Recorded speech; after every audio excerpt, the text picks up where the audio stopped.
Bonjour à tous. Ce matin, nous recevons Léonard Wanchekon, lui qu'on ne présente plus, car déjà une fois, il a été reçu sur ce plateau.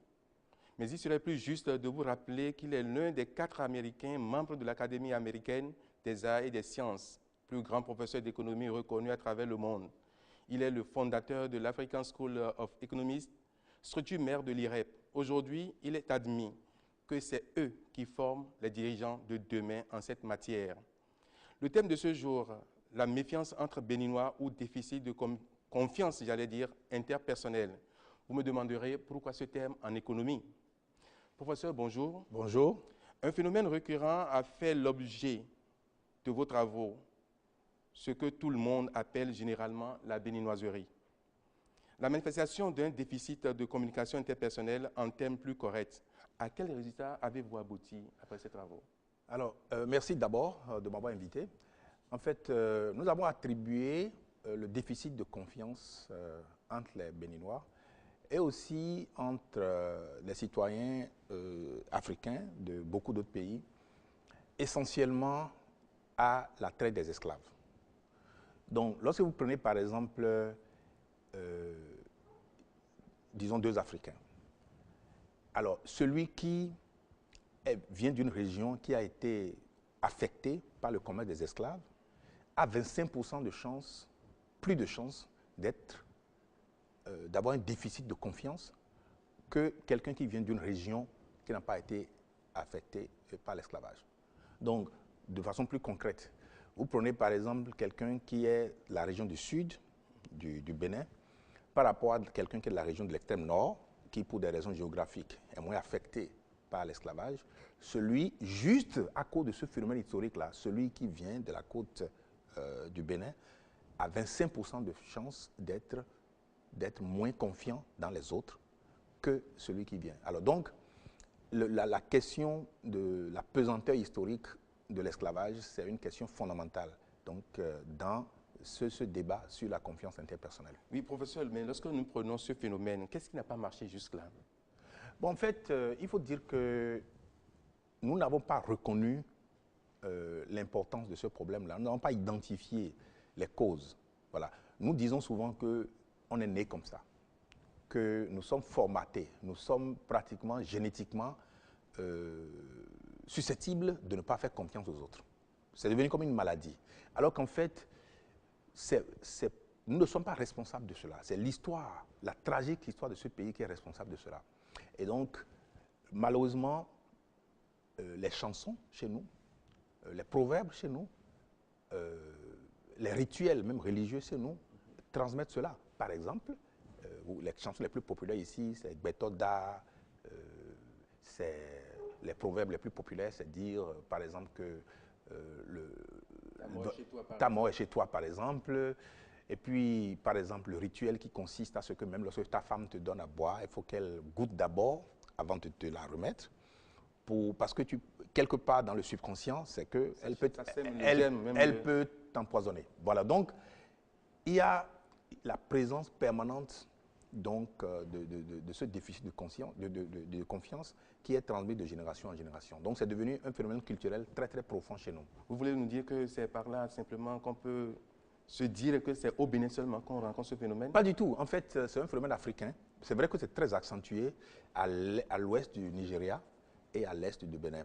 Donc, mais en Angola, au Sénégal, au Cameroun, le phénomène existe, même si c'est pas nécessairement, ça n'a pas les mêmes conséquences. Je dois dire que chez nous, c'est un phénomène très important parce que ce qui se passe, c'est que le développement, ce n'est pas seulement les hommes, la capacité des hommes, c'est aussi la capacité des organisations, des entreprises, de l'administration publique, des communautés. Et sans la confiance, sans les gens qui sont prêts à travailler ensemble, à joindre leurs efforts pour travailler donc, dans le sens du développement du pays, ça ne marchera pas. L'administration justement béninoise, quelle est la lecture que vous faites de cette administration aujourd'hui? Bon, en fait, c'est que les gens ne sont pas nécessairement aussi corrompus qu'on le croit. Les gens ne sont pas aussi méchants qu'on le croit. Les gens ne sont pas nécessairement aussi, disons, cyniques qu'on le croit. Mais on est prédisposé à le dire, à le croire. Parce que ce qui se passe aujourd'hui, c'est que lorsque quelqu'un fait le bien, on dit attendez jusqu'à ce qu'il vous montre son vrai visage. Et lorsqu'il fait le mal, on dit, voilà, je vous l'ai dit, il est né comme ça, c'est comme ça qu'il est. C'est son vrai visage, ça. Son vrai visage. Alors qu'ailleurs, lorsque la personne fait le bien, on dit, voilà, je vous ai dit, il est une bonne personne. Et lorsqu'il fait le mal, on dit, voilà, c'est peut-être un accident. Mais avec ce Donc, phénomène... mais c'est le même fait, c'est le même phénomène, c'est les mêmes actes qui sont posés, mais dans un certain sens, le déficit de confiance amène à l'exagérer, à attendre le pire. Dans un autre contexte, c'est l'inverse. Est-ce qu'il est autorisé à dire qu'avec cette méfiance au sein de l'administration béninoise, on constate quand même que les Béninois travaillent assez? Parce qu'il y a déjà la méfiance qui nous freine un peu dans le travail qui doit être accompli. Ça c'est un autre problème. Le problème donc, de l'éthique du travail, le problème de la motivation pour travailler. Justement, quand vous êtes ensemble avec quelqu'un, vous ne faites pas confiance, vous ne pouvez pas travailler ensemble. Exactement, je pense que ça, vous avez entièrement raison. Donc en fait, le déficit de confiance peut expliquer pourquoi il y a les lourdeurs administratives. Par exemple, je vais vous donner un exemple. Par exemple, vous avez, comment on appelle, quelqu'un vous amène un dossier, vous devez signer. Alors, si vous faites confiance à la personne, vous pouvez signer tout de suite. Mais lorsque vous ne faites pas confiance, vous pensez qu'il y a quelque chose de caché, quelque chose de cynique, quelque chose de méchant qui est glissé quelque part, et vous prenez tout le temps pour regarder, pour vérifier, revérifier, avant donc de pouvoir signer. Alors donc, le déficit de confiance, comme vous l'avez dit, non seulement peut expliquer les lourdeurs administratives, mais également peut expliquer le fait que les gens ne travaillent pas, les gens ne sont pas motivés pour travailler. Donc je crois que c'est un véritable défi pour le développement du pays, et on doit vraiment, vraiment s'atteler là-dessus pour pouvoir progresser. Professeur, puisqu'on en parle, y a-t-il des moyens pour corriger cela, étant entendu que cela freine le développement? Bon, d'abord, je crois qu'il faut qu'on en parle. Il faut qu'on en parle assez. Donc, parce qu'il faut toujours dire aux gens, on n'est pas aussi mauvais qu'on le dit. On n'est pas aussi mauvais qu'on le croit. Et les faits sont là pour le prouver. Voilà. Donc, et qu'en fait, on a tendance, culturellement, à exagérer le mal et minimiser le bien. Ça, et j'ai dit tout à l'heure, c'est l'histoire qui explique ça en partie. Voilà. Maintenant, la deuxième chose qu'il faut faire, c'est l'éducation. Déjà, les enfants au bas âge doivent être formatés plus ou moins à dire, n'écoutez pas toujours vos parents lorsqu'ils vous disent de ne pas faire confiance à votre tante ou à votre voisin. Il faut apprendre à juger les gens sur leur expérience, sur ce qu'ils vous ont fait, pas ce que vous pensez qu'ils sont. Voilà. Et ça, cette éducation-là est nécessaire. Donc, dans d'autres pays, par exemple, on utilise des sketchs, on utilise des séries télévisées, des séries à la télévision, donc pour amener les gens à se moquer d'eux, à se moquer des traits de caractère, les traits sociaux qu'ils ont, qui retardent leur développement. Et ça peut être un bon exemple. Si, par exemple, il y a un show sur l'ORTB, par exemple, qui, toutes les semaines, montre qu'au fond, en fait, on exagère la façon dont on perçoit l'autre, en disant, je donne l'exemple, hein, c'est-à-dire, par exemple, quelqu'un vient et dit, voilà, ce type-là, il est un mauvais, il va te tuer. Et quelqu'un d'autre arrive et dit, mais écoute, si ce type-là ne t'a pas tué depuis 40 ans que vous êtes ensemble, c'est pas maintenant qu'il va te tuer. Base ta réaction, ta réflexion sur lui, sur ce qu'il t'a fait, pas sur quelque chose de tout à fait imaginaire, de ce que vous pensez du Béninois moyen. Voilà, donc il y a beaucoup de choses qu'on peut faire sur le plan de la communication, sur le plan de l'éducation, en fait, pour amener les gens donc, à se faire plus confiance, parce que c'est absolument indispensable pour le développement de ce pays. Professeur, face à votre développement, j'ai bien envie de rentrer dans votre intimité sans crier gare. Vous voulez nous dire que vous n'avez jamais été victime de la béninoiserie, comment le dire? Oui, mais la différence, c'est que pour ceux qui me connaissent, ils savent que j'essaie de banaliser ça. Ensuite, j'essaie de dire que ce n'est pas plus grave que l'américanerie ou que la France, je sais pas, c'est-à-dire, en fait, j'ai été victime de méchanceté, j'ai été victime de trahison, pas des collègues américains, pas des collègues français, des collègues allemands, venant d'autres pays. Donc, lorsque vous avez voyagé, que vous pouvez faire la comparaison, vous remarquez qu'en fait, ce qui est différent fondamentalement, c'est la perception. C'est notre aptitude, notre tendance à exagérer, en fait, le mal que les gens pourraient vous faire. Voilà. Et ça, c'est un phénomène très important. Je ne dis pas que c'est quelque chose qu'on doit pouvoir régler du jour au lendemain, mais c'est quelque chose auquel on doit penser. Il faut que dans tous les jours, si vous allez à l'église, par exemple, que ce soit quelque chose qui permette à développer dans votre voisin une certaine confiance, un calme par rapport à ce qui va se passer. L'église, aujourd'hui, doit être un moyen d'éduquer les gens à se faire confiance, à faire confiance en eux-mêmes, à faire confiance en leurs voisins. Pas pour faire peur aux gens, pour faire croire que derrière n'importe quel homme que vous croisez, il y a le diable.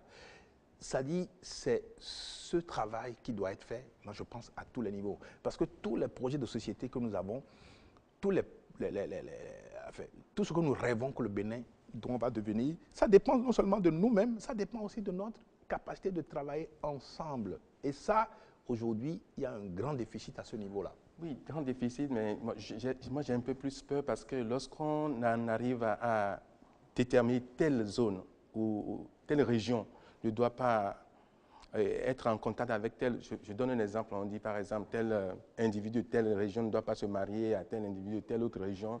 Est-ce que déjà lorsqu'on ne va pas arriver à corriger le tir, est-ce que ceux-là peuvent rester ensemble et travailler pour le développement d'un même pays? Oui, bon, en fait, moi je pense que le plus grave n'est même pas ça. Le plus grave, c'est même pas en fait que les gens de plusieurs régions ne sont pas conscients. C'est vrai, c'est réel. Ça dit par exemple quelqu'un de la région d'Abomey, je ne voulais pas dire. Oui, quelqu'un de la région d'Abomey par rapport à quelqu'un de la région de Dassa, ou bien quelqu'un de la région d'Abomey par rapport à quelqu'un de la région de Mono, etc.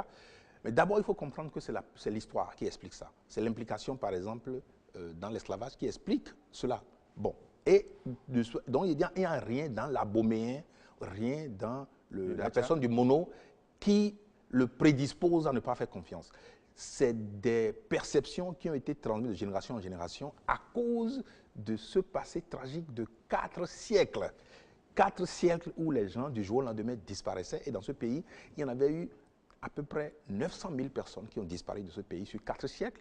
Et dites-vous, la population du Bénin en 1960, c'était 2,5 millions ou 3 millions à peu près. Donc vous voyez donc tout ce qui s'est passé. Voilà, donc il faut comprendre d'abord qu'il y a l'histoire qui explique ça en partie.